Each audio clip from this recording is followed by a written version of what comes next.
Brett McKay here, and welcome to another edition of the Art of Manliness podcast. Of all the emotions, there's one that people are arguably the most reluctant to talk about and admit to feeling: envy.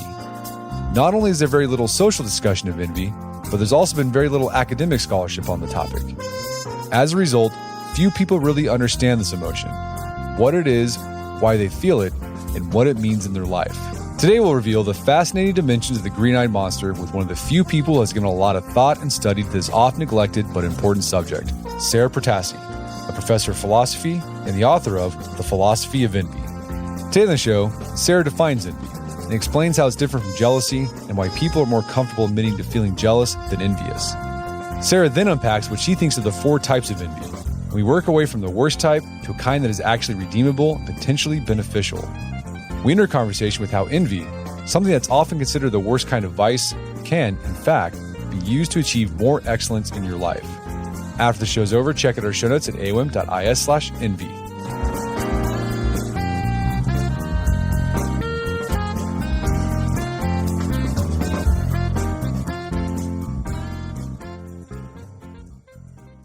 All right, Sara Protasi, welcome to the show.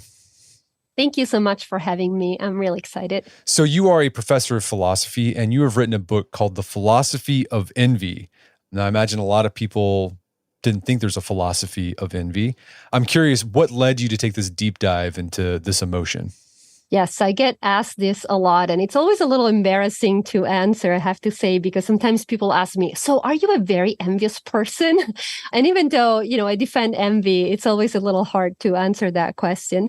And I don't know if I'm a more envious person than the average person, but I definitely have always been deeply aware of my envy. I talk a little bit about this in the book. Even when I was a small child preparing for the first communion, so not so small, about 10 years old, I remember thinking that envy was clearly the worst of the deadly sins. And that was partially because I felt that nobody else confessed their envy or talked about their envy. And so I must surely have been the only one feeling this green-eyed monster inside me. And also as a dancer, I've always seen a lot of envy among dancers. And then there is other stuff that only my therapist knows about. So I'm not gonna tell you everything. And so partially it's a personal reaction, a personal interest. And partially it's because when I started looking into the topic, while there were some historical accounts, there wasn't a lot of contemporary philosophy on envy. And so I always like to investigate topics that have been neglected. So you do ballet, correct?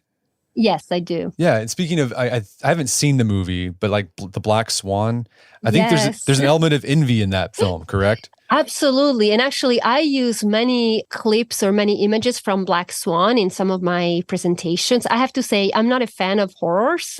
So I've seen some scenes, but I haven't been able to watch the whole movie. But I do think that that movie exemplifies some things about envy and definitely the stereotype of envious dancers, which is something I rely on. And again, I don't think it's just a stereotype. I do think that all the 4 kinds of envy that I talk about in the book, which we'll talk about later probably, can be found very easily in the ballet world. So you mentioned that there's not a lot out there written about envy. Why do you think it gets overlooked? Well, I do wonder if to some extent it is a matter of the moral and social stigma attached to it. As people know, that usually envy is considered this unconfessable emotion, this emotion that cannot be confessed. And also it's just a bad thing for many people. If you ask them, what do you think about envy? They will think that it's something bad. And so I do wonder if that has affected even the scholarship on it. It's interesting because, I edited a collection, an interdisciplinary collection on envy, and there were some psychologists who was writing for it. And he, Jan Crusius, he's one of the experts on envy, and he looked at the empirical investigation of emotions in the last few decades.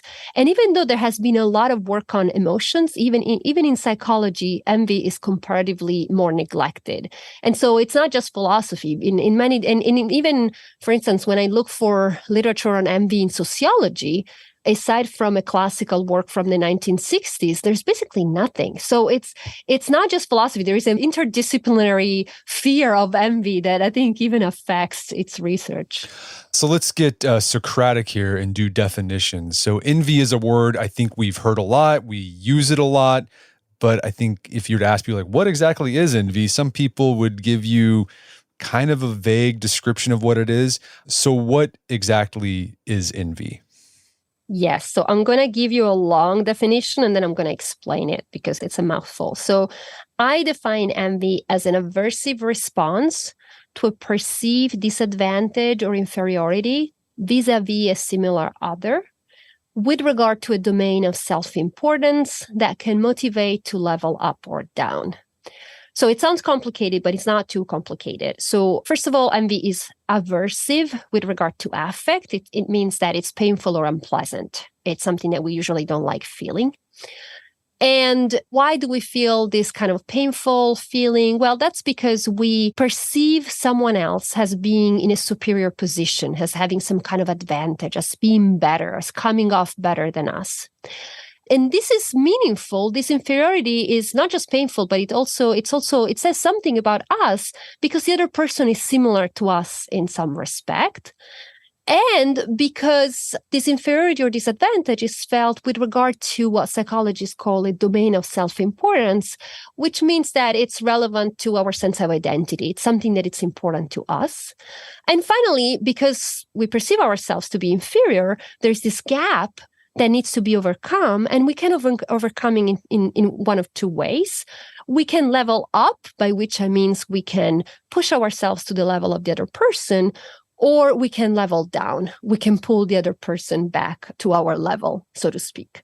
And so, for example, imagine that I say, I'm envious of, I don't know, a colleague of mine, another philosopher, right? And so that means that I'm pained by the fact that I see this person as being a little better than me. Perhaps I think of them as having superior philosophical talents.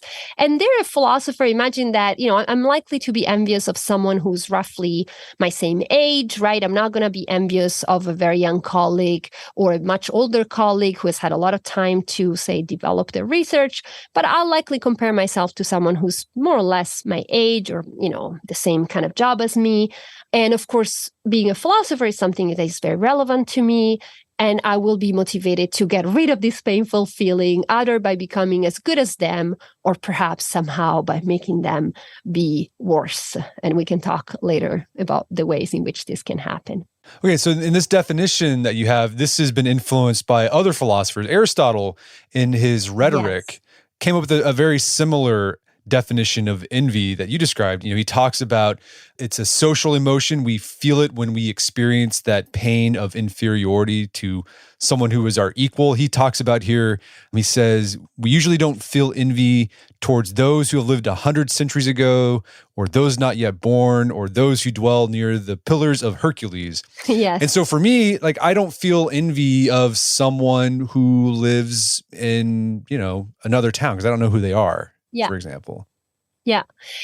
And I mean, so my definition is really, I like to think of it, it comes both from the psychological and the philosophical tradition. So I kind of intersected different things. And I think it's not a particularly controversial definition, but I do incorporate philosophical accounts more, for instance, than some psychologists. And I like Aristotle's account. I think he got a lot of things right. He says things about envy that have been confirmed empirically by social psychologists in the 20th and 21st century. And one of the things he says is that other people's success is a reproach to us, right? And of course, that can only be the case if the person is similar to us in some respect. That someone, imagine that, I have a friend who's a great soccer player. Her success is not going to make me feel bad about myself because I don't care about being a soccer player. And actually, I'm going to bask in reflected glory. I'm going to tell everyone, that's my friend. She's so good. Because her success is not a reproach to me in that case. But if we're talking about, the same domain of self-importance, then the fact that she's so similar to me, but she's doing better than me will make me wonder, what did I do wrong, right? Why am I not getting the same successes? And David Hume, a Scottish philosopher from the 18th century, also talks about what you just mentioned, this idea of closeness, right? If someone is far away from us, just geographically, for instance, it's not going to be as common for me, as easy for me to compare myself to them, although, of course, in the age of internet and social media, that has changed a little bit, right? But in David Hume's times, or even, of course, in Aristotle's times, if those people live in a different town, their success doesn't impact you in any way. And again, social media has kind of changed the equation, and what it means to be close to someone has changed a bit. Well, okay, so that bit, we envy people who are like us, similar to us. So I don't envy like Jeff Bezos or Elon Musk. They're just so wealthy, so rich. It's like not even in my frame of reference. But I could envy a neighbor or a close friend. Or at least your envy is likely to be more intense in that case. And look, some people often at this point say, oh, but it's not true. People envy the rich. I envy Jeff Bezos, right? Well, and so to me, to my response to that is, if you're someone who's not a billionaire and you do envy Jeff Bezos, two things are possible. One is that you envy him with regard to, like, you perceive yourself to be similar to him in some respects in which you are similar to him, right? We're all human beings who want to be happy, who want to be comfortable. Maybe Jeff Bezos seems really happy to you and you feel unhappy at this point in life, right? And so in that respect, of course, you can compare yourself to anybody. There are some ways in which we all are similar to each other, just in virtue of being human beings and so on. The second thing is that this is about perception, not reality. If you envy Jeff Bezos, maybe you see yourself as similar to him in some respect. Maybe you're an aspiring billionaire or something. And even though from a third personal perspective, if I look at you too, I'm like, well, are you insane? Like, you're so different from Jeff Bezos. But from the inside, maybe you feel very similar to him, right? So it's all like emotions a lot of times are a matter of subjective perception. And so I might think that, like, a friend of mine, if they envy Jeff Bezos and they're very different, well, maybe their envy doesn't make sense or is unfitting in some ways. It's irrational in some ways, but they still feel it, right? And the fact that they feel it reveals to me their self-perception, what they value, and so on and so forth. But I'm with you. I actually don't envy very rich persons because they're so different from me. Oh, and then the other point about envy that you really flesh out, I think is important, is that the thing you envy has to be important to you. So you talked about that earlier. You're not going to envy your friend who's really great at soccer because you don't play soccer. Right. And I think there's a great line in the book, and maybe a philosopher said it too, but the question you can ask someone is like, tell me what you envy and I'll tell you what's important to you. Yes. Yes. Yeah. I mean, I say that because, of course, paraphrasing other similar dicta. Yeah. I mean, the idea is that if your envy is very revealing, and that's why sometimes we don't confess our envy. There are many reasons why we don't confess our envy. It's multi-determined. But one reason is that we might find ourselves to be envious of someone and then kind of be ashamed that we're envious because we are surprised that we care about those things, right? Imagine that I'm an academic and I want to think of myself as indifferent to materialistic pursuits. And, maybe I'm a feminist and I think that you shouldn't care about appearances. And then I find myself envious of a friend who just had, say, plastic surgery or who uses Botox or something like that. And as an academic who's a feminist, I might not like, right, to feel that I'm envious. I'm like, if I'm envious of her, lack of wrinkles or her plump lips or her new, bra size or whatever, that tells me something about myself that I might not like to know about myself. And therefore, I might not want to tell other people that I'm envious because I'm revealing something pretty personal about myself. Well, and I think the other reason people too don't like to just talk about feeling envy. So there's the point because it can reveal something about ourselves that maybe we don't like. Oh, actually, I do care about material wealth, even though I don't. I think of myself the person who doesn't. But also, it's about social status. When you admit envy, you're kind of admitting that I think you're better than me. Absolutely. And people don't like to do that.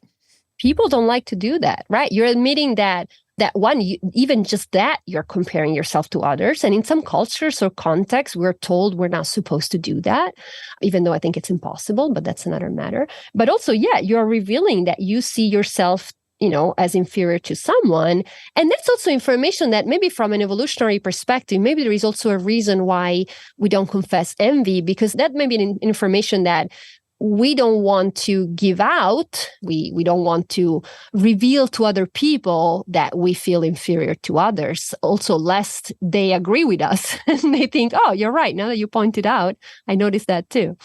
All right, so let's recap that definition of envy. Just walk us through it again. I want to just do a recap. So you feel bad. It's never pleasant. It can be very painful or less painful, but it's never a pleasant emotion. It's a negative affect emotion. And it's felt because you feel inferior to someone else in some sense or others. You lack something. And this other person that you're envious of is similar to you in some relevant respects, in the same league, so to speak, right? The comparison makes sense. And it's with regard to something that you care about. And finally, because there's this gap that is perceived between you and the envied, and because it's a negative emotion, you are motivated to overcome your perceived inferiority, to fill this gap somehow, and you can either level up or down. Okay, I love that. But let's talk about jealousy, because jealousy is a word that often we use synonymously with envy. Yes. But jealousy is not envy. So what's the difference between the two? Yeah, so these two terms are often confused, especially in English and some other languages. This doesn't apply to all languages, but there is a scholarly consensus, both in psychology and philosophy, that these are distinct emotions. Envy roughly has to do with lack, with perceiving oneself to lacking an object, an advantage, a skill, a trait, and so on. Whereas jealousy is a protective emotion that is felt with regard to something that one has and that one is afraid of losing. So typically, for instance, with romantic jealousy, if I'm jealous of my partner, and of course, this could mean, it means that I'm jealous that some competitor will take away my partner from me, say, that means that I see this relationship with my partner as something that I have, right? In quotes, I have this person, she's my girlfriend, she's my boyfriend, and I want to protect this valuable object that I have. And so I'm afraid of losing it. So jealousy is about loss or potential loss, and envy is about lack. And so in a way, we can say that jealousy guards what envy covets. So they are complementary emotions, even though they also can be felt at the same time. So again, in the case of a romantic rivalry, maybe I'm both jealous and envious of someone, right? I think that they are hitting on my girlfriend, and so I'm jealous of them. I want to make sure they stay away from my girlfriend. But at the same time, maybe I think they're cool. I think he's cooler than me, or he's more attractive. And so I'm also envious of him. So they can be felt at the same time, but they can also be felt by two people in the same situation, right? So they're complementary emotions. And the reason why sometimes we confuse one with the other, at least in English and other languages, is that I argue, and it's not just me arguing this, is that sometimes, so jealousy, because it's an emotion that is protective of a status quo, it's more legitimate. Like, even though it can be excessive, people tend to think that it's okay to be a little jealous. It's okay to protect what's yours. And so there is not as much stigma attached to it. So it's easier to confess jealousy. And so what has happened with time is that when we feel a kind of envy that is not as bad as other kinds, then we tend to use the word jealous. It's as if jealousy now encompasses jealousy proper and a certain kind of benign envy.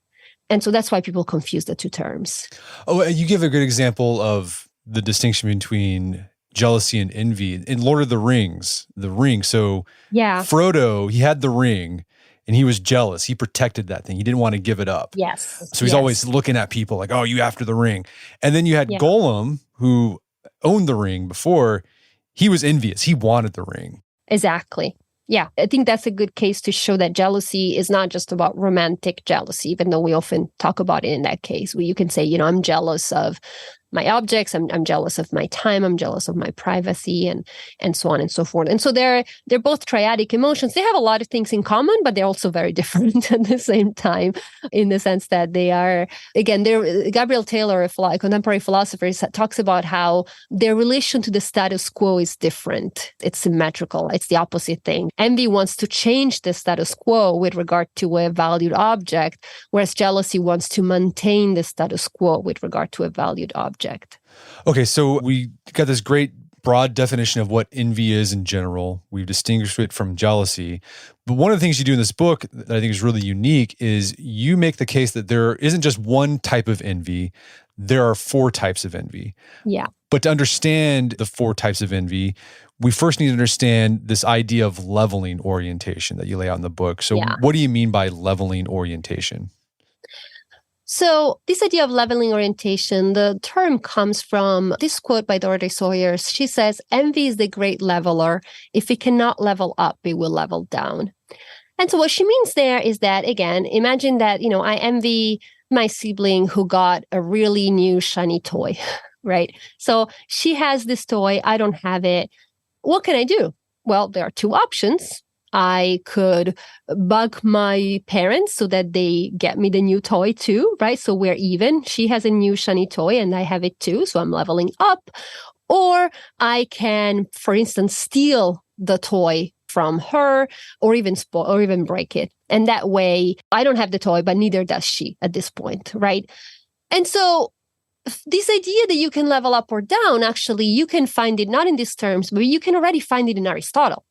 I argue in the book that Aristotle distinguishes between 2 emotions, but even if, independently from the details, what he does is that he thinks that you can either level up or you can level down. And what matters, what motivates you to want to do one or the others is what you care about. So if I'm envious of someone because they have something that I really care about, then naturally I am motivated to try to get it myself, right? Because that's what I really care about. It's not that I'm bothered that another person has this thing, but I really care about that. In the case of philosophy and philosophical talents, if I envy my colleague because they are great at writing very clear papers, well, I don't want them to lose their clarity in writing. I want to acquire it myself, right? Because that's what matters to me. But if instead I am envious of a colleague because, I don't know, maybe we went to grad school together, we were kind of rival all along, I don't like them, they're kind of snobbish and not nice to me, right? In that case, the fact that they have some kind of advantage, perhaps they get a better office, maybe it's not that I care about the better office, but I'm just bothered that this person that I don't like is getting this advantage. In that case, I will be more motivated to level down, to have them lose that advantage. And so Aristotle already, I think, identifies this important feature. But then what I notice is that there's a different kind of explanatory model of this different leveling orientation in psychology. So social psychologists have observed that when we feel in control over a situation, that also means that usually we don't develop hostility or antipathy toward the envied. And, if we feel that we can improve our situation, then we're going to be motivated to improve that situation. But if we feel hopeless and helpless, as 2 Italian psychologists put it in a classical article, then we develop hostility toward the other person. And also, again, we don't feel capable of improving our situation. And so we want to level down. We want to bring them down. And so once you see that there are these different explanatory models, and because I think that actually these are complementary, they're not alternative proposals, but they can be combined, that's how you get my 4 kinds of envy. Okay, I thought this was really interesting. So to recap here, to get rid of the bad feeling we experience whenever we experience envy, we have to level up or level down. If we are focused on the object that the person that we envy has, so it could be a position, talent, etc. Yeah. We're more likely to level. We're actually going to try to make ourselves better so we can get that thing too. But if we just don't like the person, we're just focused on the person, like we don't really care about the thing they have, then we're going to level them down. I think you kind of see this with siblings, like little kids. They would see that one kid had something else, and like my daughter might not have cared that my son had a baseball card, but like she was just upset that he had the baseball card and she didn't. And it's because she was like upset with him. Right. So, right. Yeah. Exactly. Yeah. And so I think that works. Yeah, that's perfect. That's a perfect example, right? Siblings rivalry, usually for whatever complicated, evolutionary reasons, you'd wonder why did we evolve to have siblings rivalry? I don't know. I'm sure the evolutionary psychologists have an answer to that. But there is this kind of this is like background condition of rivalry, right? Especially at some point in their lives. every parent knows that they're just constantly bickering. And so even when they really don't care about some other advantage, they just resent then the other sibling has it, right? And so they're more focused on the envied than the envied object. And so I think this is the kind of explanation that you find in Aristotle, and I think there is something very right to it. But at the same time, there is this other factor that, sometimes you can do something about the situation and sometimes you cannot. And when you can do something about the situation, usually you feel a certain kind of envy, and when what psychologists call benign envy. And when you cannot do anything about the situation, in the sense that you cannot overcome your disadvantages by getting the envied good, then you tend to level down, right? To try to spoil it for the other person. And again, so instead of having, so something I omitted to say is that psychologists distinguish between benign and malicious envy. But because I also introduced the Aristotelian explanation, I argue that in fact you can get 4 kinds of envy instead of just 2, because the varieties of envy are more. It's a more nuanced account. We're going to take a quick break for a word from our sponsors. And now back to the show. Okay, so there's envy where you can do something about the situation. Then there's an envy where you don't have control. And then there's envy where you're focused on something, possession or a quality or a talent that someone has. And then there's envy where you're just focused on the person themselves. And these dimensions, the control orientation and the focus orientation, they form like a quadrant. And that this quadrant forms those 4 different types of envy. There's envy where you can't change the situation and you're focused on the person, and you call that spiteful envy. Then there's envy where you can do something and you're focused on the person, and that's aggressive envy. Then there's envy where you can't control the situation and you're focused on the thing the person has, and you call that inert envy. And then there's envy where you do have some control and you're focused on the thing, and that's called emulative envy. And we're going to unpack and explain these 4 types of envy. And I like to go from the worst type and then work our way up. So let's start with spiteful envy. What is spiteful envy? So spiteful envy is, again, the kind of envy that maybe a lot of small children engage with their siblings. Imagine this situation where you know that your sibling has gotten a new shiny toy, and perhaps, because they've gotten better grades or whatever. And you don't really care about the toy itself. Perhaps it's a kind of toy that you don't like, but you are really upset that your sibling got something and you didn't. So you're more focused on the envied than on the good that you're missing, that you're lacking. And at the same time, however, perhaps you know that your parents are not going to change their mind. They have already said that this is a special reward. You're not going to get one. Stop whining. And imagine it's a situation where perhaps it's not a physical object that you can steal, but it's like, I don't know, maybe a special experience or something like that, right? Maybe they're getting to have a party, a special party with their friends. And so what you do is that you just throw a tantrum during the party, you behave in awful ways, and you don't get anything for yourself. In fact, you might even be punished for what you have done, and that actually would count as uber spiteful envy, but I don't want to complicate things too much. But so you just spoil the fun of the other person. So in a way, you spoil their good, their special party that you couldn't have. And so this is the worst kind of envy because it spoils the good it covets. It's bad for you. You're not getting anything good out of it except perhaps for a very fleeting sense of satisfaction.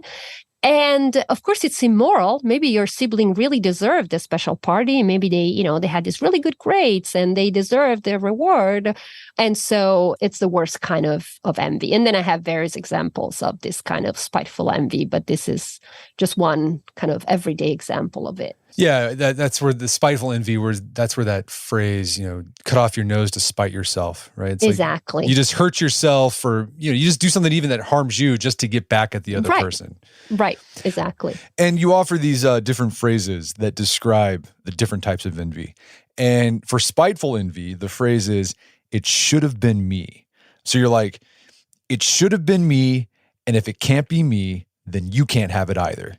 Yes, nobody else gets it. Yeah. Okay, so a spiteful envy, you're focused on the envy and you feel like you can't do anything about it and it just goes nowhere. Yeah, the only thing you can do, you can spoil the good. Spoil the good. It motivates to spoil the good. There's actually, have you ever seen the movie Mississippi Burning? No, I have not. No, it's about American civil rights history. These two FBI agents go down to Mississippi to investigate the murders of 3 black men who were promoting voter registration. And there's this scene, one of the FBI agents, played by Gene Hackman, where he's talking about, he's from the South, and he was telling the story to this one FBI agent who's from the North, so he didn't really understand the racism in the South. And he was talking about when he was growing up, there was a sharecropper that lived next to him who was black, and he got a new mule. But Gene Hackman, or the Gene Hackman character, his father was poor and he couldn't afford a new mule. And it upset him. Like, he felt that inferiority. This white guy felt inferiority to this black guy. I don't think the guy even really cared about the mule. Like, he was just upset that there was a black guy that was better than him. Yeah. And so the way the story goes is Gene Hackman's character's dad, he poisons the mule. Yeah, he just spoils it. So that's spiteful envy, right? Yes. Yeah, that's a great example of spiteful envy. Okay, yes. So let's move to aggressive envy. What's aggressive envy? So aggressive, I mean, in this case, for instance, he could have stolen the mule, right? And that kind of aggressive envy is like, there are some situations where we can steal the envied good. And sometimes we can do it and get away with it, right? So imagine that, again, you live in this racist place, and perhaps if he stole the mule, maybe he would have not been punished, right? He could have gotten away with it. And in other cases, we can imagine doing things, as a subterfuge, like you do it, but you hide that you stole the good, so to speak. In the book, I sometimes use the example. It sounds a little cartoonish, but actually it's not that cartoonish. Examples of sabotage, right? Sometimes you have, I have this idea of a ballerina who is the understudy of another one. She's not as good as the other person, but she makes the ballerina fall down the stairs, and so she gets the same role. She hasn't gotten any better, but she managed to sabotage the rival and get the role. Or imagine in a foot race, if I trip the person in front of me and she falls, then I managed to get there first. And so I haven't become a better runner, but I still get something. In this case, I get first place. And I think it's important to differentiate these two kind of envy, which is something that this difference gets lost when people just talk about malicious envy. Because in one case, you get a genuine advantage. You get the mule, you get the role, you get the toy that you stole, you get the first place. And even though it doesn't improve yourself, it doesn't make you better on your own terms. In situations where, in zero-sum games, as sometimes people call them, in situation where, if one person wins, the other loses, well, you get a genuine advantage. And so I think this is the kind of envy that perhaps someone who doesn't have a moral conscience, maybe, I don't know, a psychopath or something like that, these people can get away with doing bad things like this. And I think this is the kind of emotion that motivates them, is aggressive envy. So in this case, you're more focused on the rival than the good. You want to bring them down, but you also end up getting something out of it. And so it's not from a prudential perspective, as philosophers say, from the perspective of your own well-being and gains.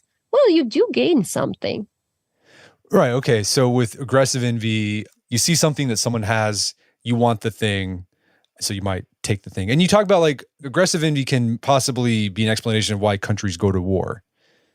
Right. I mean, this is something that the philosopher Adam Smith talks about in the Theory of Moral Sentiments. And this is, again, a philosopher from the modern era in the history of philosophy. And so I think he's right that when we think about wars, a lot of times wars are about resources, right? You want some land or access to the sea or oil, or, usually it's about some kind of material gains. And you can think of it as some sort of collective envy. If countries could have feelings, or definitely groups of people can have feelings, right? And so they are motivated by aggressive envy, by taking away something from another nation or another group of people. I'm sure this happened, perhaps when there were just tribes or villages, conflicts between smaller groups of people, I think might have been motivated by aggressive envy. And so in a way, this is a form of leveling down that also ends up being a little bit of a leveling up in the sense that if you have just one thing, so, in situation where either someone wins or someone loses, the distinction between leveling down and leveling up in practice is lost, right? Because what means for one person to level up, it means to also, the other person is leveled down at the same time. But what matters is the mindset. In a lot of situations, like, for instance, athletic achievements or skills, right? With things, you can't quite see the difference. But with traits, if what I care about is becoming a better dancer or a better philosopher, then there is a difference between wanting the other person to become worse and wanting myself to be better. And so there is a different kind of mindset that goes with these different kinds of envy. I think people listening, they might have experienced aggressive envy in the office. Like when people talk about, oh, I just hate the office politics and the backstabbing that goes on, it's probably aggressive envy is going on there, right? It may be that, I think so. Yeah. Like I could say if there's a promotion, there's only one spot, there's 2 or 3 people who are going for that one spot, there's the temptation to do some things to level people down so that you look better and you get the job. Yes, exactly. Yeah. And I think another thing that happens, like, I think gossip, gossip has a social function. It's not always a negative thing. But I think a lot of time gossip is a way of leveling down, ruining someone's reputation. And again, sometimes it's really just spoiling the good. Sometimes gossip doesn't actually bring you to level down in the sense that you want. But again, sometimes you can spread rumors and you can make another person be liked less.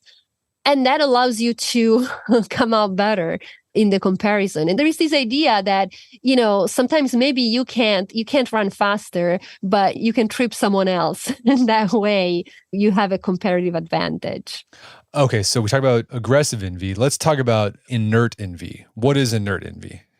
Yes. So inert envy is actually my favorite kind of envy because I think it's under discussed in the literature. Inert envy is when you're more focused on the good than the envied. So imagine that, again, you really care about acquiring, say, a certain valuable skill. However, you don't feel that you're in control of the situation. You don't think that you can improve your situation, that you can level up. It's a situation where it defeats itself, right? You find yourself wanting something that you already think you can't have. So, for instance, I think a lot of people who feel so-called baby envy are in this kind of situation. If they want a biological child, that's something that typically you can't control, right? I mean, it's biology. If you're not fertile, you're not fertile. I mean, yeah, technology helps, but at some point you have to accept that you might not be able to have a biological child. And so you might envy people who can, and you don't want them. I mean, you're happy for them that they have a baby and you don't want them to lose their children. And at the same time, you feel this very painful desire to not be around them. And you just want to, sulk in a corner and just, it's this very passive, as I say, it's called inert envy because it doesn't really motivate you to do much other than, sulk in a corner and feel sad for yourself. And so I think that this is a particular kind of emotion where you would want to level up, but you can't. So what do people typically do in this? I mean, besides sulking, like they're feeling the pain. They realize that they can't get the good, but I'm sure there's still that desire to get rid of the pain. So how do people do that? Yeah, I think alienation or getting away from the situation, like an avoidant reaction, is likely. Imagine that, for instance, you feel envious of a friend. You're probably not going to want to hang out with this friend much. Also, because you might think that if you keep being close to the envied, it's going to be very painful. And chances are, I think sometimes what happens is that you're going to start engaging in this sort of magical thinking where it's the other person's fault somehow, or they're rubbing their fortune in my face. You might think you might have similar thoughts, even though they're not doing anything like that. And so then I think you might develop feelings of hostility toward the person, and you might become more focused on the envied. And that's actually when you might start having aggressive envy in yourself. So if I remember once I was reading online about some experiences of baby envy, and one person wrote about feeling like they wanted to push a pregnant woman down the subway train. And of course, this person was very scared to be feeling such aggressive impulse. But again, I think it's, in a way, it's understandable, right? If you're suffering a lot, then you're going to start thinking other people are at fault because again, this is a self-defeating emotion. It's such a counterproductive state. There's nothing you can do about it, right?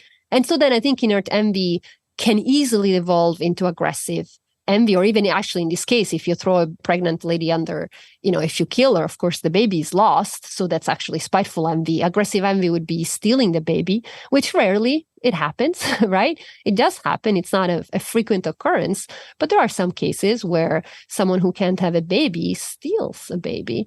So I think inert envy really sucks. It's really hard to deal with. And I think the only thing to do is perhaps to find similar, if not identical goals. So for instance, usually, you could adopt a baby, right? Adoption is an option in this case. And so try to think of things like that, right? I can't have this exact thing, but perhaps I can have something similar to it. Well, I think a lot of people may have experienced inert envy in the office, going back to the idea, the job, the promotion, right? So there's one position available. Let's say two other people are also going for the position. You didn't get it. And it's not that you aren't happy for the person that got it. Like, you don't dislike your colleague that got the promotion. Right. You're happy for them, but like, you really wanted that thing. And then you realize, well, there's nothing I can do to get that promotion. It's that position's gone. And so what you end up doing, you kind of do that sulking thing. You're going to give compliments and congratulations, but it's going to be kind of lukewarm and half-hearted. It's like, oh, I'm so happy for you. Oh, Right. I wish I had what you had. And then you also talk about another response that people do to deal with the pain of inert envy, right? So they're focused on the thing. They feel like they can't do anything to level up to get the thing. Sometimes we might engage in what's typically called sour grapes, right, from Aesop's fables. Well, I didn't want that job anyway. That job stinks. I'm so glad I didn't get it. Right. Exactly. Right. And I mean, and there is so a couple of things. One other thing that you can do sometimes, in addition to compliments or congratulations that are not truly felt, we engage in what I call sort of dehumanizing compliments. Things like, oh, you're such a machine. And that's one way also of decreasing similarity, of thinking, well, this person got the job because they don't sleep at night, right? So the fact that I didn't get it is just because, I sleep at night and I have a life, whereas the person doesn't have a life, or something like that. But another way is, as you say, there's a kind of persuading yourself that you didn't really want that thing. And sometimes it's, this kind of what is sometimes called adaptive preference. Sometimes it's irrational and it's not a good way of coping with things, because perhaps that was something that you really cared about. But it can also be a good thing. Sometimes reshaping our preferences in light of what's possible, in light of real life constraints, is a good coping mechanism, right? Perhaps you were shooting for a job that was just too hard for you to get. Perhaps you're comparing yourself to someone who's not really similar to you. Perhaps they are objectively much better than you. And so perhaps you should find a different kind of goal that is more attainable. And another thing that you can do is that you can think about that person. How did that person achieve that goal? If you are right, that that's the right goal for you and that person is similar to you, you have roughly the same abilities of that colleague, and maybe what they did, maybe they were just luckier, but maybe you can learn from them and see, how did they get that promotion, right? You can emulate them. And that's how we get to the final kind of envy, emulative envy, when you're focused on the good and you feel that you can improve your situation. That's when you feel emulative envy. And so maybe you can also move from inert to emulative envy by adopting a growth mindset and thinking, you know what, if that person got that job, maybe I can too. I just have to work harder. I have to maybe, change my priorities or adopt a different training, or, depending on what the good is, different things are possible. Well, just to end on inert envy, and then we'll talk about emulative envy here. But I like that idea that inert envy, that sort of sulking and just being sad that you don't have the thing that the other person has, that can actually, I like the idea that it can lead to growth and maybe new opportunities. I think when you were kids, we probably all experienced that. I remember there's like sports I tried out for or activities that I tried out for because I saw that a friend had that thing or had a talent for that and they were successful and I wanted that too. It looked really great. And then I tried the thing and then I realized like I'm not very good at this and I don't know if I'll ever get really good at this. But I'm glad I went through that experience because I was able to figure out, well, this isn't for me. Maybe there's something else out there that better suits my talents and my proclivities. Yeah, it's a lesson in humility. I really like that idea, actually. And, I was recently listening to the radio and they were talking about how nowadays kids specialize too early in sports. And that creates all sorts of problems, already in high school. If you're not a very good athlete, you can't play certain popular sports, which is a pity, right? Because you deprive kids of an important source of fun, of meaning. You stress them too much. And it used to be that people had more of a chance to experiment with different kinds of sports, which I think is a source of richness, right? And I think, especially in this case, you're right that feeling inert envy for someone who's maybe better than you at basketball can be a very important lesson in humility, in learning to deal with disappointment, and just learning to deal with the fact that sometimes people are better than us, right? You're bound. Nobody can be good at everything. And what matters is find something that you enjoy and are good at. But we have to accept that sometimes people are better and and it's a good experience to have. So I like your take on this. So let's talk about emulative envy. This is the positive type of envy. So you describe the characteristics there with emulative envy. It's you're focused on the good, not on the envied. And then you feel like you can do something about it to level yourself up to get that thing. Yes. But how is that still? That sounds like a good thing. Like, how could that be envy? Like, it just sounds like you saw someone, they're like being an example to you. So how is it still envy? Well, it's still envy. First of all, let's go back to our definition. It's still unpleasant when you envy someone. You are perceiving them as superior to you with regard to something that you really care about, right? So it's still going to be an unpleasant emotion, and it's still going to tell you that that person is superior to you in some respect. So it's not, a lot of times people ask me how it's different from admiration, but admiration actually is a very different emotion. First of all, it's a positive affect emotion. You don't feel bad when you feel admiration. It's an affiliative emotion. You want to be closer to the person you admire. And when you envy someone, you might not dislike them. You don't feel hostility if it's emulative envy, but still there is a competitive element to it. And usually admiration arises either toward people who are much better than us, and so they're dissimilar in that regard, or it arises with regard to domains that are not self-important. So, I admire great scientists, Nobel Peace Prizes, people that, are very different from me. It is also the motivational tendency of admiration is usually, if there is improvement, it's long-term improvement, and it's about being inspired. It's about developing a certain kind of long-term plan. But emulative envy is an emotion that is much more about immediate self-improvement. So they're very different emotions. Okay, I like that. So admiration, it feels good. It can inspire you to level up, but it's more it's like a general way. It's more of in a long-term way. It's like when you see people you admire, they're less likely to be doing the exact same thing that you do. Like when I see people who are doing awesome things in the world that don't exactly relate to what I'm doing, it doesn't make me feel bad about myself. I'm just like, man, I'm really glad there's awesome people out there doing awesome things, sharing their talents with the world. With emulative envy, it does make you feel bad, even if it's just a little bit. Like you can feel dejected, you feel some shame. You're like, man, I want to be like that. But then you feel motivated to become more like that in the short term. It's more of an immediate thing. Right. So how can people harness emulative envy to improve themselves? I really like this idea that we can use envy for positive gains. I think typically in the philosophical tradition and the psychological research, envy is seen as this bad thing. But I really like this idea that envy can be a spur to improve ourselves in a positive way. Yeah. Yeah, I think the way we can harness its power is to be honest about it, at least with oneself.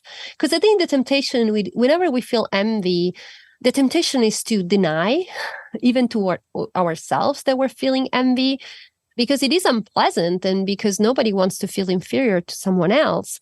But instead, I think we have to kind of mindfully accept it and, first of all, see if it's fitting, if it's, if I emulative envy someone with regard to what's sometimes called conspicuous consumption, engaging in an arms race of consumeristic goods.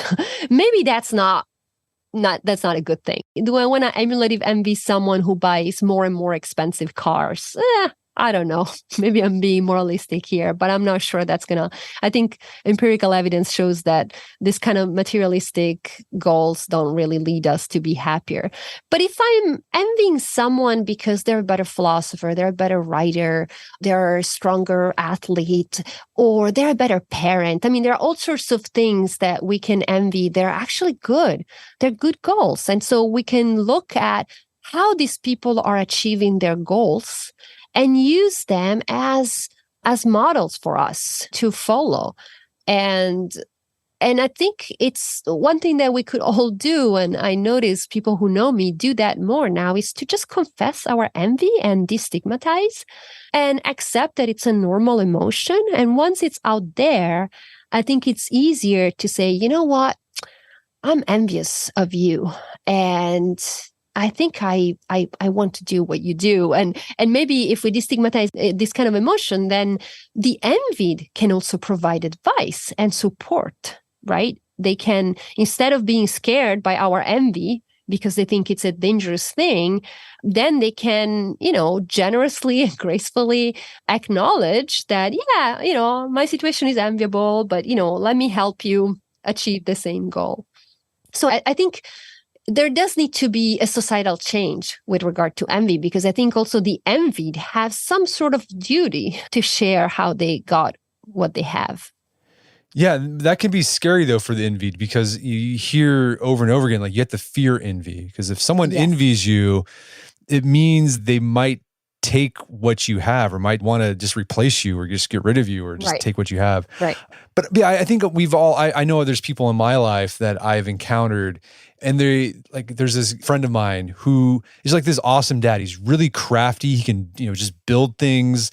He can whip up a tree house. And whenever I see what he does for his kids, it makes me feel bad. I'm like, man, I'm not a good dad in that regard. But at the same time, it's like, I don't begrudge him. I don't want to punch him in the face because he makes me feel bad. It's actually inspires me. I should learn some new skills. I should get on YouTube and learn how to make a treehouse. Yeah. Yeah. And there are some scholars who now, they think that, so there's this idea in moral philosophy that moral education has largely to do with moral exemplars.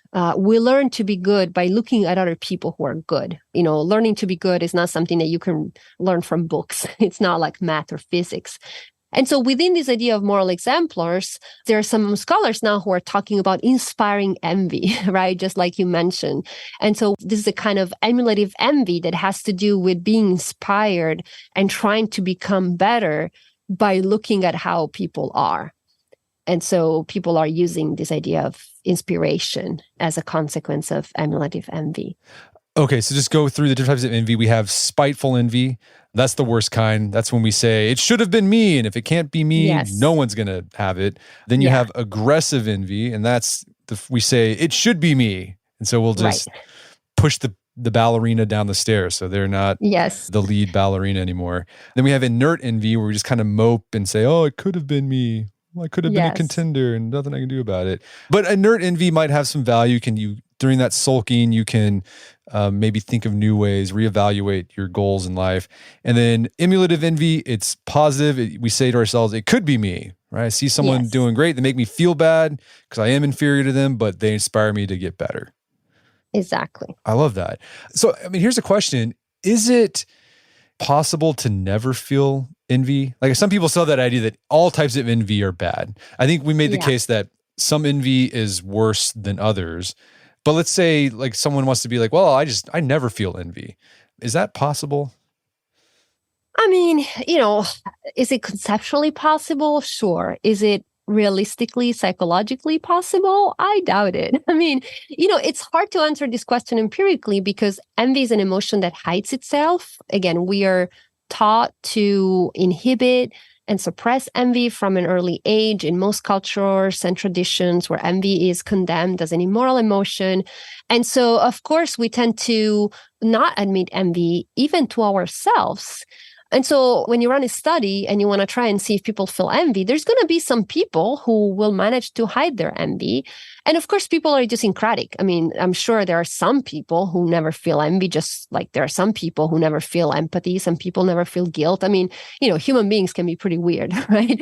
But for most of us, I think the social psychological evidence show that most people feel envy. Children who have not been socialized fully to hide their envy actually feel a lot of envy. Small children are envious of anyone all the time. Sometimes they are also envious of people who are not similar to them because they can't draw those distinctions. Anthropologists tell us that there is no culture void of envy that has been discovered so far.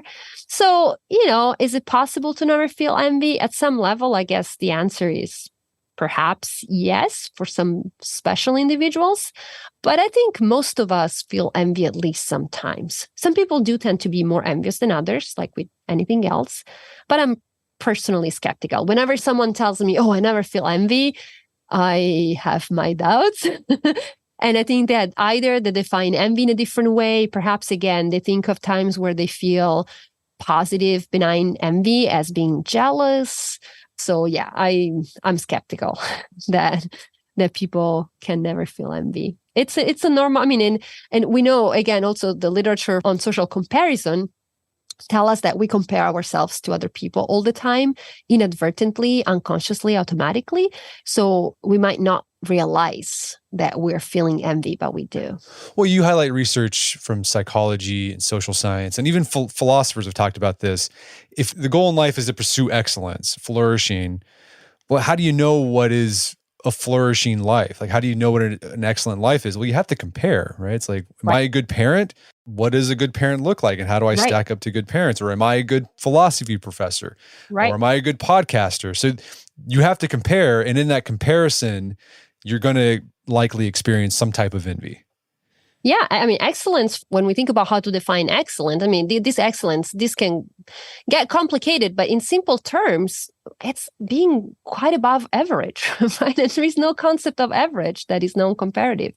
Even when you think about parenting, what used to be a good father is not the same as what is a good father now, right? It used to be you don't beat your children and you come home for dinner and you glance at your children every now and then. Great parent, that great father, at least, that's not the same thing anymore. And how do you know that? Well, you compare, right? Even if you don't compare yourself to, I can believe that someone says, I don't compare myself to other parents. I mean, I doubt it, but I will pretend to believe it. But maybe you compare yourself to your father, right? How many people say, compared to my father, I'm such a good father or mother. We compare all the time. And that's how we know if we are a good parent, a good philosopher, a good podcaster, and so on. Right. So envy might be the price we have to pay sometimes for excellence. Yes, that's well put. And again, in some cases, it's a hefty price. And in some cases, it's not, but definitely it's a price because it's not a pleasant emotion. So in that regard, yes, it's a price. And I guess the goal is, the aim should be, if we're going to experience envy, at least let it be that more productive, emulative envy. And that just requires, you have to kind of do work mentally inside yourself. Okay, I'm going to focus on the thing and then think about what can I do to level myself up instead of leveling that other person down. Yes. And a similar emotion in this respect, I think, is grief. We can't have love without grief. We can't have, the exciting part about being with someone we love without paying the price of grieving them when they're gone or when they abandon us, right? But there are more helpful ways of feeling grief, more productive ways of feeling grief than others. And so I think the same thing goes for envy. Well, Sara, this has been a great conversation. Where can people go to learn more about your work? So I have a simple webpage that can be easily found by Googling me, but that's not always as updated as I would like it to be. So you can find me on social media, X, and I have also a Facebook public profile. And for those who are very philosophically minded, there is a website for philosophers called Phil Papers. And I always upload my work there. So even people who don't have access to, scientific journals, I always put my papers there so they can be read there. Fantastic. Well, Sara Protasi, thanks for your time. It's been a pleasure. Thank you so much. My guest today was Sara Protasi. She's the author of the book, The Philosophy of Envy. It's available on Amazon.com. Check out our show notes at aom.is/envy, where you find links to resources where we can delve deeper into this topic.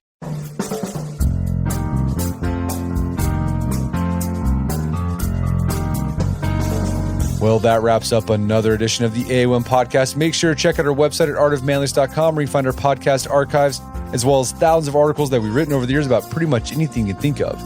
And if you haven't done so already, I'd appreciate if you take 1 minute to give us a review on Apple Podcasts or Spotify. It helps out a lot. And if you've done that already, thank you. Please consider sharing the show with a friend or family member who you think we get something out of it.